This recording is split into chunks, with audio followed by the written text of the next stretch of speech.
E aí, pessoal, tudo bem? Bom, ó, o livro que eu vou abordar hoje é a Odisseia, de Homero, né? Homero aí que é considerado um dos grandes poetas, se não o maior poeta, né? O maior escritor de todos os tempos, né? Faz parte da literatura grega, né?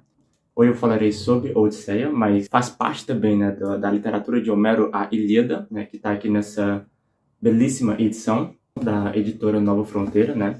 A Ilíada eu também já li, mas eu li há um bom tempo. E aí, mais recentemente, eu li a Odisseia, que é, né, o livro, a poesia, né, a epopeia, o épico, que conta a história de Odisseu, né, o grande herói grego, né, conta o retorno dele para Ítaca, né, para a sua cidade, porque aqui em Ilíada, né, a gente vê a guerra de Troia, né, a guerra dos gregos, né, dos arquivos, contra a cidade de Troia, né, em volta dos muros de Troia para a dominação dela. E aqui em Odisseia, a gente vê o retorno de um desses heróis, né, de um desses maiores heróis, que foi o Odisseu, né, o grande herói da terra de Ítaca, né? Ele era o rei de lá. Homero, como eu falei, né, ele foi um dos maiores, se não o maior poeta da humanidade, né? Esses dois livros eles eram usados na Grécia, inclusive, como um tipo de material escolar, né? Isso daqui era a base de toda a concepção cultural, comportamental e moral dos gregos, tá? A Ilíada e a Odisseia de Homero formam, assim, a base, né?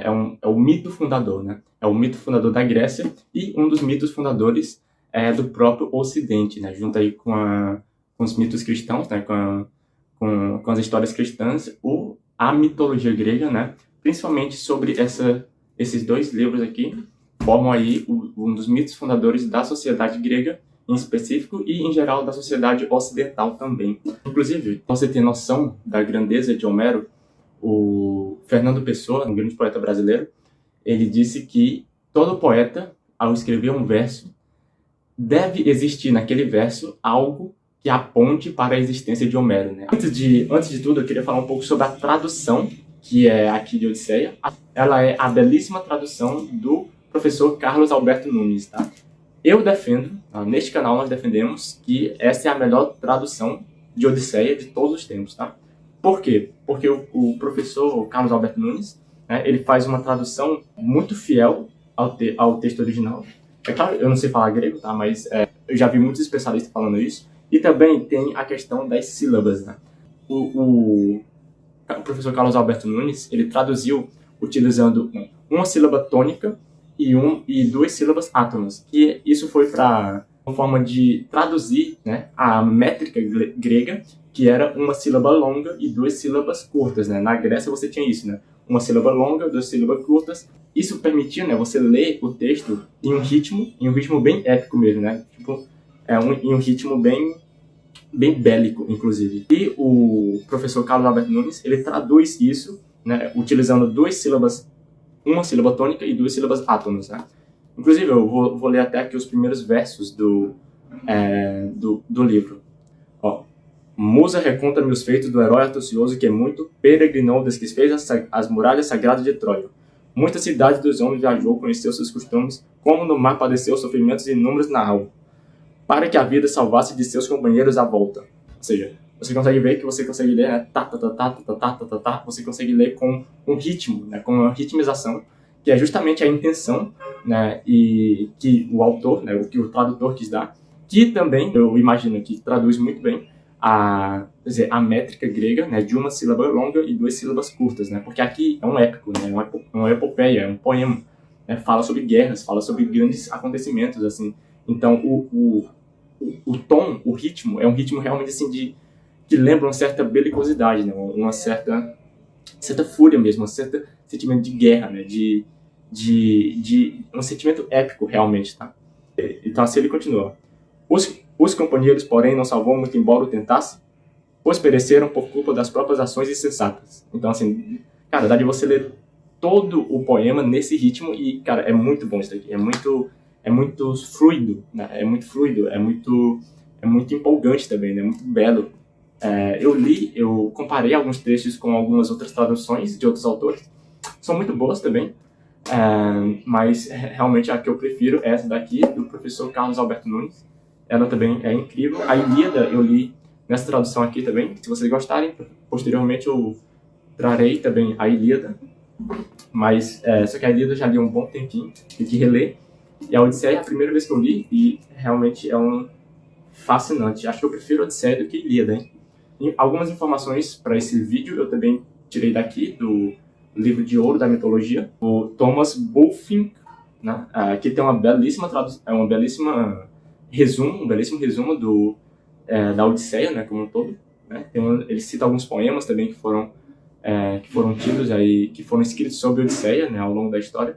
Tipo assim, ele é a Bíblia, aqui é a Bíblia dos gregos. Tá? E realmente, aqui em Odisseia, em vários momentos, né, você tem trechos que falam sobre a maneira ideal de se comportar em determinadas situações, né?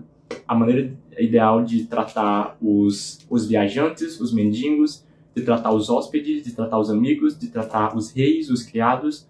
Tem todo um compilado, né, realmente de guia moral. Eu percebi isso muito mais na Ilíada do que na Odisseia. Né? A Odisseia fala mais sobre a guerra mesmo, propriamente dita, mas aqui você vê realmente muito sobre o modo de ser dos gregos, né? A maneira, assim, moralmente correta de ser dos gregos. Né? Mas muito bem, falando um pouco agora da Odisseia especificamente, ela é, como eu falei, né, a história de retorno de Odisseu. Né? Odisseu, ele saiu de Ítaca, né, que era a cidade dele, e foi para a Guerra de Troia. 20 anos depois, ele retorna. Ele era o rei da cidade de Ítaca. Quando ele sai, né, e aqui, né, a história começa, né, a epopeia, né, o épico começa quando o Odisseu já saiu lá de Ítaca e fica só o filho dele na cidade, governando junto com a sua mãe, que é a Penélope, né? A história começa quando Telêmaco, né, que é o filho de Odisseu, né, ele vai até Pilo, né, ele vai visitar Pilo e outra cidade lá, né, em busca de resquícios do seu pai, né, em busca de novidades sobre seu pai, né, se alguém tinha conhecimento do paradeiro de Odisseu, né, porque até então eles não sabiam se Odisseu retornaria, né, existia uma grande esperança, por assim dizer, que Odisseu já teria morrido e que ele jamais voltaria, né? E por isso Telêmaco, que é o filho de Odisseu, ele vai até as cidades de Pilo e de Esparta, né? Procurar, né, por notícia de seu pai. Nessa viagem ele não tem muito sucesso. Na cidade de Pilo, o rei é o Nestor, e na cidade de Esparta, o rei é o Menelau, né? O rei Menelau, que inclusive tem grande participação na Guerra de Troia, porque a esposa dele que é roubada, e isso é que desencadeia toda a Guerra de Troia, que a gente viu lá em Ilíada. Tá? Mas quando o Telêmaco vai visitar Pilo, né, de Nestor, e a Esparta de Menelau, ele não obtém grandes notícias, né, a gente só obtém notícias muito vagas, e ele não consegue, que não são suficientes para dizer se, afinal, o Odisseu ainda está vivo ou não. Né? Nessa viagem, ele conhece o Pirístato, que é o filho de Nestor, né, que ajuda ele na viagem dele até Esparta, né, e lá tem um momento, né, de rememoração da Guerra de Troia, junto com Menelau e a Helena, né, então, e no começo, né, a gente vê que o Telêmaco, né, ele começa a história sendo um jovem rapaz, né, alguém ali que está saindo da adolescência e começando a entrar na idade adulta, então tem muitas referências sobre a ingenuidade no começo, né? Tem muita referência sobre a ingenuidade, sobre a timidez, sobre a tibieza de Telêmaco, né? Sendo ele um jovem meio tímido, né? Meio contido, por assim dizer. Mas então ele volta para sua cidade, para Ítaca. Antes dele voltar, né? Os pretendentes da sua mãe pretendem fazer uma trama para assassiná-lo, né? Porque essa é uma das grandes dramas aqui da Odisseia, né? Porque como o Odisseu ele demora muito para voltar, ele está demorando muito para voltar, né? Começa a acumular ali, né? Começa a se juntar ali nos palácios de Odisseu mais de 100 pretendentes de Penélope, né? Que é a esposa de Odisseu, né? E esses pretendentes eles ficam ali disputando, né? Ficam chavecando a Penélope, né? Tentando ganhá-la à mão, né? Em casamento, mas ela não aceita nenhum. E por isso eles ficam consumindo as bens, né, os haveres, né, as posses, os animais, né, enfim, as comidas, o vinho do Odisseu, né, do palácio de Odisseu. Então, enquanto o Odisseu está lá longe, né, assim, enquanto ninguém sabe se ele está vivo ou morto ainda, os pretendentes ficam consumindo, né, os haveres, os bens de Odisseu lá no seu próprio palácio. Veja que coisa. E Quando o Telêmaco volta para sua cidade, Ítaca, pretendem, né, fazer uma armadilha ali para tentar prendê-lo, né, mas não adquirem sucesso nisso, e graças à ajuda de Palas Atena, né? Atena é a grande deusa que ajuda tanto o Odisseu quanto o Telêmaco, né? A grande deusa amiga deles aqui na Odisseia. Depois dessa parte, né, começa a descrição de onde estaria o próprio Odisseu, né?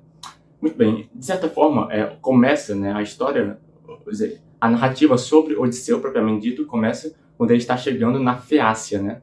Feácia é um grande país, era um dos grandes países ali da Grécia Antiga, né?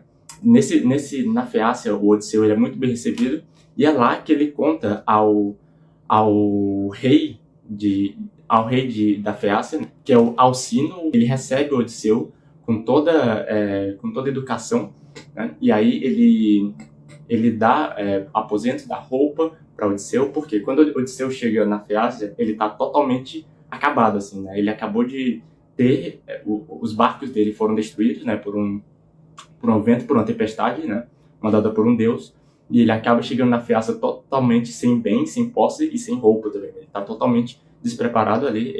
Ele chega quase morto, na verdade, né, porque ele foi nadando lá no mar, né, e quando ele chega lá, ele dorme lá num bosque, né, e a própria Atena, né, ela manda uma mensagem, né, em sonho para a filha de Alcino, que é o rei da Feácia, né, falando que ela deve lavar as roupas ali da realeza, né, e aí por isso ela vai até um rio que fica lá próximo onde Odisseu estava dormindo, né, e aí com isso, né, enquanto elas estão ali lavando a roupa e enquanto estão brincando por ali, Odisseu acaba acordando, escuta o barulho, né, das moças, porque a Nausicaa, né, que é a filha do rei Alcino, ela levou umas serventes ali com ela, né, e elas estão lá brincando, e ele escuta e ele vai em direção a elas, né, põe uma folha ali, né, para cobrir as partes, e vai até elas, e nesse momento, com a ajuda de Palas Atena, né, a Nausicaa acaba ajudando o Odisseu, né, e acaba levando ele pro palácio do seu pai, né, do rei da Feácia. E lá ele recebe toda a ajuda necessária, né, ele recebe a promessa de que será levado de volta para a sua terra, para Ítaca, e na noite, né, que antecede essa volta, né, ele conta toda a sua história desde Troia, né, desde os muros de Troia até ele chegar ali, né, e aqui, né, a maior parte das aventuras de Telêmaco ele conta neste momento, né, através de um flashback, né, de uma rememoração, né. E aí ele começa contando que saiu de Troia. Primeiro de tudo, ele passou pela terra dos Cíconos, né, onde ele pilha Ismaro, ele pilha a cidade de Ismaro, né. Depois ele passa pela Maleia, que é o extremo da Lacônia. Depois daí ele vai para a terra dos Lotófagos, né. Os Lotófagos são muito engraçados porque eles eram um povo, né, que consumia um tipo de florzinha, né, que era a lótus, né. Eles consumiam essa flor, e essa flor tinha uns efeitos psicológicos muito loucos, né. Ela fazia com que qualquer pessoa que ingerisse aquela flor, aquele vegetal, né, ele esquecesse totalmente das suas origens, totalmente de quem ele era, do que ele estava fazendo, e aí ele passava a se dedicar somente ao consumo daquela planta, né. Ela tinha um efeito viciante, assim, muito profundo. E próximo da ilha dos Lotófagos, né, tem a ilha dos Ciclopes, né. E é nessa ilha que se passa um dos momentos mais icônicos de Odisseia, né, que é justamente o embate do Odisseu com o Ciclope, né, do Odisseu e mais 12 amigos, se eu não me engano, 12 sócios dele, né, os homens que estavam ali navegando com ele, né. Ele vai com um de seus barcos lá na ilha dos Ciclopes, né, que fica ali ao lado da ilha dos Lotófagos, e nessa ilha ele acaba ficando preso dentro de uma caverna do Ciclope, de um dos maiores Ciclopes ali, que era o Polifemo, né? Ele acaba prendendo o Odisseu ali com seus sócios, né? E para escapar ele tem que furar o olho do Ciclope, né? O único olho que ele tem, né? Ele faz isso depois de dar muito vinho pro Ciclope, né? E ele acaba, né, dormindo, bêbado. E nessa oportunidade ele faz uma grande estaca de madeira, né? Porque os ciclopes eram gigantes.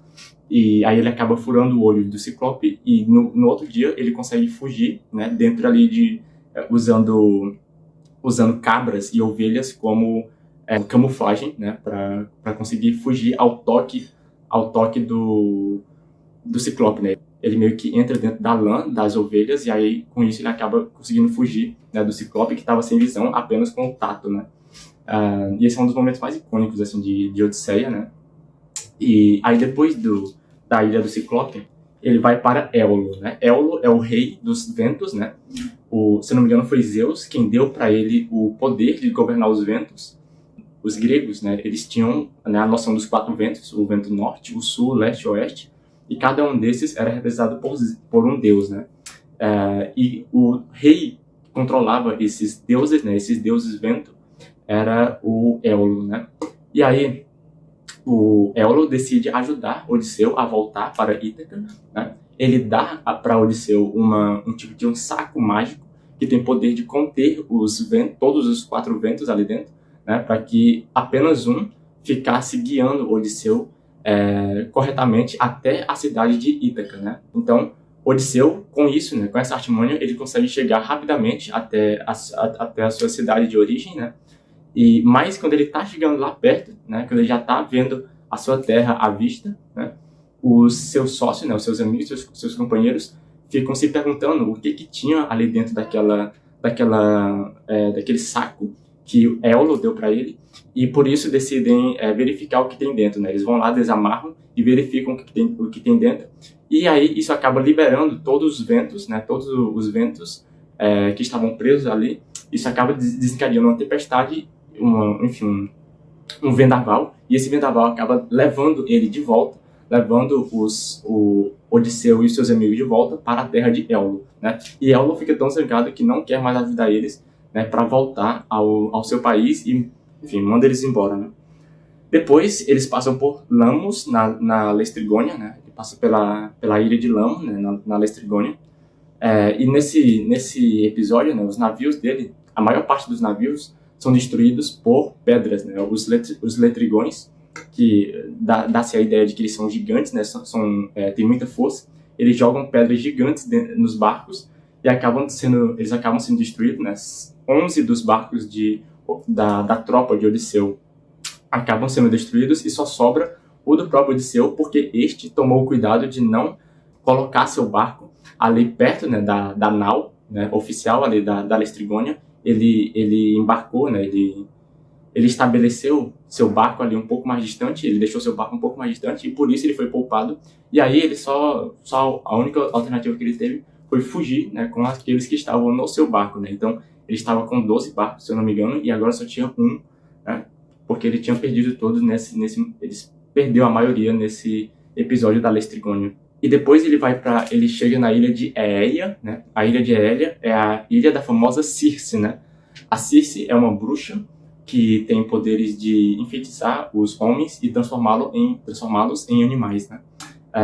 Odisseu chega nessa ilha, né? Ele sobe até um montezinho para verificar, não tinha nenhuma sinal de presença humana naquela ilha, a não ser por uma única casa que ficava lá no centro da ilha, né? Entre as florestas. E aí ele vai até lá, ou melhor, ele manda os amigos dele ir até lá. E aí os amigos dele acabam sendo enfeitiçados, né, pela Circe e transformados em porcos, menos um, né, que ele desconfia que aquilo ali está muito estranho, e ele acaba fugindo, ele acaba voltando para Odisseu e avisando o que tinha acontecido, né? E aí Odisseu, né, com toda a sua coragem, ele vai lá até o palácio de Circe, e no caminho ele encontra Hermes, né? Hermes aparece para ele. Hermes é o deus mensageiro, né? É o Mercúrio na mitologia romana, né? Hermes aparece para ele e lhe dá um tipo de frutazinha que poderia salvá-lo, né? Poderia salvá-lo dos efeitos da magia de Circe, né? Dos encantamentos de Circe. E aí ele come essa frutinha, né?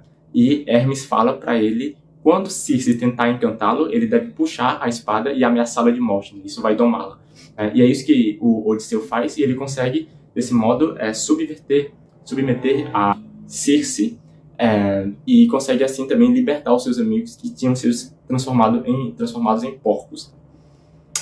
E aí ele passa um tempão aí, ele passa um tempão aí com Circe e os amigos, né? A Circe começa a ser meio que uma serva deles, né? Começa a servi-los, começa a fazer, enfim, dar muitos presentes para ele, né? Dar muitos bens. E eles ficam lá durante um bom tempo. Se eu não me engano, é por um ano até, inclusive. O Odisseu quase se esquece da sua consorte, da sua esposa e enfim, do seu lar natal, né? E ele acaba ficando ali por um bom tempo. E depois daí, né? Eles vão até o Hades. Por quê? Circe, né, ela diz pro Odisseu de que ele deve ir até o Hades, ou pelo menos até as portas do Hades, né? Hades é tipo inferno na mitologia grega.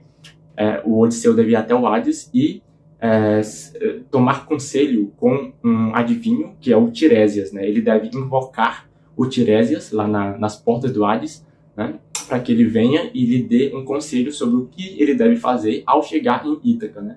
Após o fim dos seus labores, né, ele deveria fazer um procedimento lá, um procedimento até bem estranho, inclusive. Ele tinha que ir para uma terra estranha, tinha que levar um remo com ele, um remo aleatório, e encontrar uma pessoa lá qualquer, e essa pessoa iria dizer iria transmitir uma informação específica para ele, e ele deveria fincar ali o seu remo e oferecer oblações aos deuses. É uma coisa muito estranha, tá? Mas isso só deveria ocorrer após o final de tudo, né? Após Odisseu conseguir retornar para Ítaca, né? E depois de ir no Hades, um dos companheiros dele, inclusive, morre em Circe, na ilha de Circe, né? Morre por acidente. E ele, né, o Odisseu, vê a alma desse seu amigo, né, desse seu companheiro, lá no Hades, né? Entrando no Hades. E também ele vê a alma de sua mãe. É aí que ele toma conhecimento que sua mãe já morreu. E também vê a alma de vários heróis de Troia, inclusive o de Agamenon e o de Aquiles também, né? Ele vê a alma de Aquiles ali no Hades, né? Porque as almas ficam aparecendo ali para ele, né? Inclusive a da sua própria mãe, como eu acabei de falar. Depois ele volta para a ilha de Circe e daí, né? Eles se rearranjam e vão para a ilha de Hiperônio, né? Que é o Sol, né? O Sol Hiperônio, né? Depois da ilha de Aeia, eles vão para a ilha de Hiperônio, mas antes eles passam por Sila e Caríbides, né? Caríbides. Essas são duas sereias, né? Duas deusas, né? Que na verdade são monstros, né? A Sila é um tipo de monstro que tem sete ou seis cabeças, são seis, na verdade, 6 cabeças, né? Que são serpentes, né? E com essas cabeças ela consegue devorar, né, os marinheiros que estão passando ali nos seus barcos. E do outro lado você tem a Caríbides, que é um sorvedouro, né? É um tipo de redemoinho ali que tem no oceano, né? Ela fica tragando os barcos inteiros através da sua enorme boca, né? Então são dois monstros que tem ali no caminho, né? De um lado fica a Sila e do outro lado fica a Caríbides, e eles têm que passar ali exatamente por esse meio, né? E cita-se em determinados momentos do livro que ninguém nunca tinha conseguido passar, né, por esse apuro e conseguir manter-se em vida, né? Odisseu, pelo visto, foi o primeiro a conseguir essa façanha, Odisseu e seus amigos, mas nessa aventura ele acaba perdendo 6 de seus sócios, né, 6 de seus amigos, porque a Sila ela vai lá com suas 6 cabeças e traga os companheiros ali de cima do barco, né? Mas aí eles conseguem chegar até a ilha de Hiperônio, né, até a ilha do Sol, né? Aí, devido a uns ventos contrários que estavam tendo, eles têm que embarcar, eles têm que aportar aí, eles têm que descansar aí se não me engano, por 10 ou 11 dias, ou é por um mês mesmo, uma coisa assim, né? E nesse ínterim, os mantimentos deles acabam, né? Eles ficam consumindo ali a carne e o vinho que Sila tinha lhes dado. Depois de um tempo, naturalmente, né, esse mantimento acaba. E aí eles acabam tendo, não o Odisseu, né, mas os amigos dele acabam tendo a péssima ideia de pegar as vacas do Sol, né, as vacas de Hiperônio, para fazer um churrasco ali, né, para usar de alimento. Isso em si é uma péssima ideia, né, porque o Sol é um dos maiores deuses lá da mitologia grega, né, e mexer com suas vacas seria algo realmente temível. Mas eles conseguem fazer isso, eles conseguem fugir depois que os ventos, né, voltam a ser favoráveis, né, E aí depois eles vão para a ilha de Ogija, né? No caminho, por assim dizer, entre a ilha do Sol Hiperônio, que inclusive se chama Tiráquio, e a ilha de Calipso, né? Eles passam por um vendaval, Zeus manda esse vendaval, e aí o barco deles acaba sendo destruído, e apenas Odisseu consegue chegar vivo, né? Dentro de em cima de umas madeiras ali, né? Do cais do navio, né? Umas partes do navio que ficaram boiando. Ele consegue subir em cima de uma dessas partes do navio e acaba conseguindo chegar vivo na ilha de Calipso, que é onde ele passa 7 anos, se eu não me engano, porque Calipso, né, que é a deusa, ela fica tentando quer se casar com ele, né, quer tomá-lo por marido, e ele não quer, porque ele quer voltar para casa, né, para sua consorte.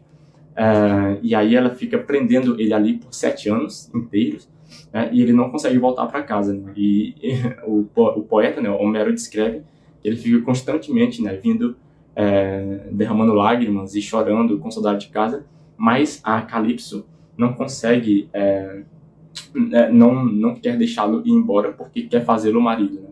O nome da ilha, na verdade, é a Ilha Ogígia, né, também conhecida como Ilha de Calipso. Né. Mas aí, depois de muito tempo, né, Hermes, novamente, aparece, né, a mandado de Zeus, né, aparece dizendo para Calipso de que ela deve deixar Odisseu ir embora, né, porque é da vontade dos deuses, principalmente de Atena, né, que ele volte para sua casa. Né. E aí, Calipso, sem ter o que fazer, né, porque afinal era Zeus que estava mandando, né, ela acaba ela ajuda Odisseu a voltar para casa, faz lá um barco para ele, e manda ele de volta para Feácia, tá? Ou melhor, ele manda de volta para casa dele, mas ele acaba chegando na Feácia, né, depois de novamente passar por uma tempestade, né, porque essas tempestades normalmente são causadas por Posido também, né, por Poseidon, que é o deus dos mares, que não gosta do Odisseu, é um dos maiores inimigos de Odisseu, o maior inimigo de Odisseu, aqui na Odisseia, porque o Odisseu cegou o Ciclope, né? O Ciclope Polifemo, né? O Ciclope Polifemo, ele é filho de Posido, né? De Poseidon, então o Poseidon odeia Odisseu e fica caçando ele, né? Ao longo de toda a sua jornada. E aí ele manda essa tempestade e Odisseu novamente chega quase morto ali na Feácia, que é onde começa a narrativa de Odisseu, né, no começo do livro. Né? Não onde começa cronologicamente, né, mas onde começa no livro propriamente dito. Né? Começa aí, né, quando ele está chegando na Ilha dos Feácios, ele não sabe que ilha é aquela, ele é recebido pela filha do rei, né, como eu falei, a Nausicaa, e aí esta o leva até o rei, e aí ele consegue a amizade ali das pessoas, né, dos nobres e do próprio rei e da rainha também. E esses prometem que vai, né, lhe levar até a sua cidade natal. Tem um episódio muito engraçado nesse momento, que é os Jogos Olímpicos, né? Ocorrem uns jogos lá na cidade da Feácia, né? Os jovens ficam disputando a luta, a corrida, né? A lança de dardos e tudo mais. E em um desses momentos, né, um dos jovens desafiou Odisseu em um dos jogos, né? E Odisseu, no primeiro momento, ele recusa, né? Ele não quer participar dos jogos, ele não quer entrar na disputa, mas aí os jovens ficam zombando dele, né? Então ele pega um disco, né? Um disco de arremessar, o mais pesado que tem, e consegue jogar o mais longe do que qualquer um dos jovens que estavam ali nessa disputa, né? Então ele mostra que é muito mais forte do que qualquer um deles. E isso, inclusive, vai se mostrar muitas vezes aqui na Odisseia, né? A força sobre-humana, né? Semi-divina de Odisseu. Mas aí, então, os Feácios, eles ajudam Odisseu a voltar para casa nos seus barcos, né? Porque os Feácios, eles não têm inimigos, então eles não são muito ligados à guerra. O negócio dele mesmo são os barcos. Inclusive, o poeta diz que os barcos dos Feácios conseguem, não precisam ser guiados, né? Eles guiam a si mesmos, porque eles conseguem saber o pensamento de quem está dirigindo o barco, né? Então, só por pensamento você consegue guiar esse barco, né? Então, realmente é uma tecnologia absurda, né? Mas, enfim, com a ajuda dos Feácios, Odisseu consegue voltar para sua terra, consegue chegar lá, né? Ele chega dormindo lá, ele está dormindo no barco, e os Feácios deixam ele lá na praia, dormindo mesmo, não chegam a acordá-lo. e depois voltam para a Feácia, né? Inclusive, devido a esse ato, essa decisão, né, esse modo de fazer as coisas, eles são castigados, né, e o barco deles é transformado em pedra, quando eles estão chegando de volta à Feácia. E o Odisseu, né, tá lá dormindo e acorda, né, assustado, sem saber onde ele estava, até que Palas Athena chega para ele, né, no formato de um jovem, e diz que ali é a sua terra, né, ali é Ítaca. E ele fica muito feliz, obviamente, né. Ele também traz consigo vários presentes que ele ganhou com os feácios, né? Os feácios gostaram muito dele, né? E os nobres, né? Os regentes ali da região deram vários presentes para ele, inclusive o próprio rei e a rainha, né? Deram presentes para eles levar de volta para sua cidade, né? Quando ele chega lá na Feácia, ele vai primeiro conversar com Eumeu, né? Que é um porqueiro que serve ao palácio de Odisseu, né? Então ele conhece lá o seu antigo empregado, né?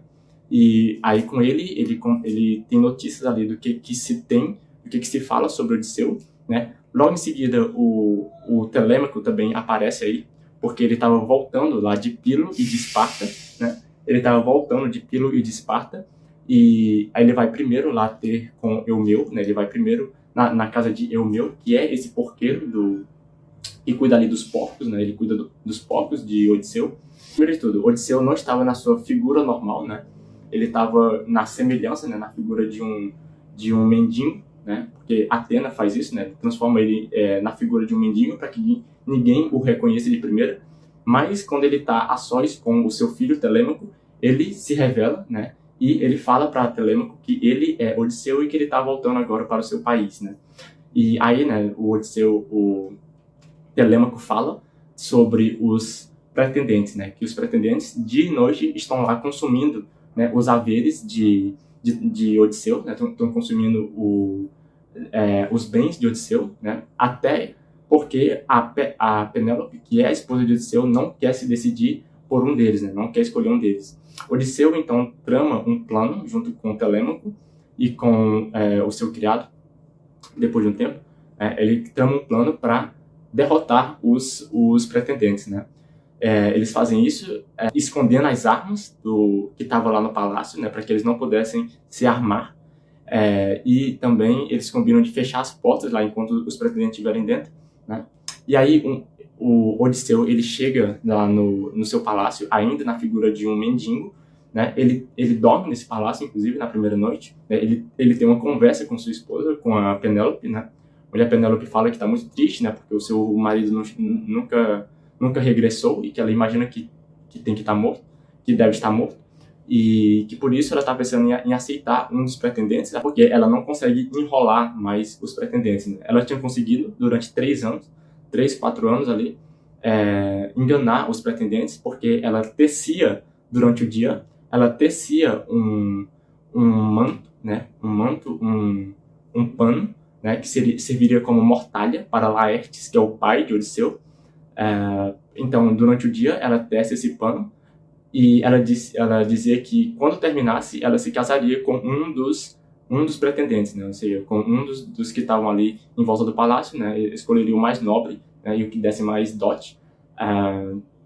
Mas durante a noite, a Penélope ela desfazia o pano, né? A mortalha que ela tinha tecido durante o dia, né? Então, durante o dia ela tecia, durante a noite ela destecia, né? Porque ela desfazia, né? Ela queria enrolar os pretendentes, né, para dar mais tempo ali, caso Odisseu viesse a regressar, né? E é isso que ela fazia durante um bom tempo, mas ela não estava mais conseguindo enganar os pretendentes assim, porque eles tinham descoberto, né? Então ela tinha que escolher, né? Ela estava sofrendo uma grande pressão para escolher logo de uma vez algum dos pretendentes, né? E inclusive Telêmaco também estava fazendo essa pressão, porque ele já estava ficando adulto, já poderia governar o palácio, né? E ela poderia se casar e sair do palácio, né?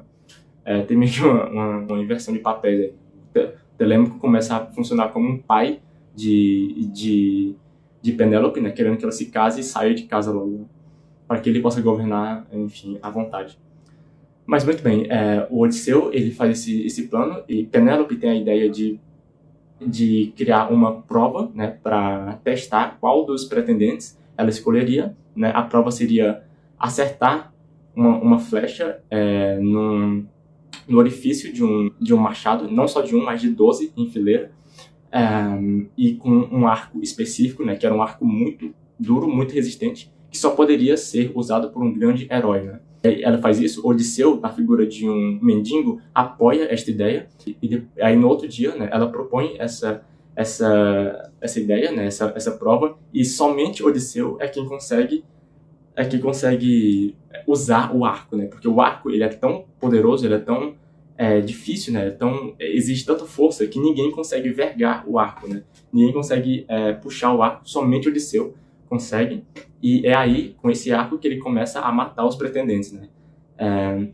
Antínoe é o primeiro de todos a morrer, né, porque ele é o mais extremista, ele é o mais chato de todos ali, e o Odisseu, este é o primeiro que Odisseu mata, né, ainda com o arco, tá?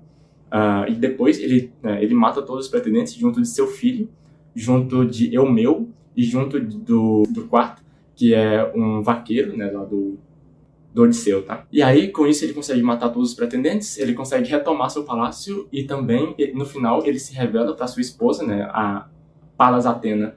Ela retorna, né, a figura original de Odisseu, né, para a imagem que ele realmente possui, o rosto que ele realmente possui, e inclusive muito mais belo e muito mais parrudo do que antes.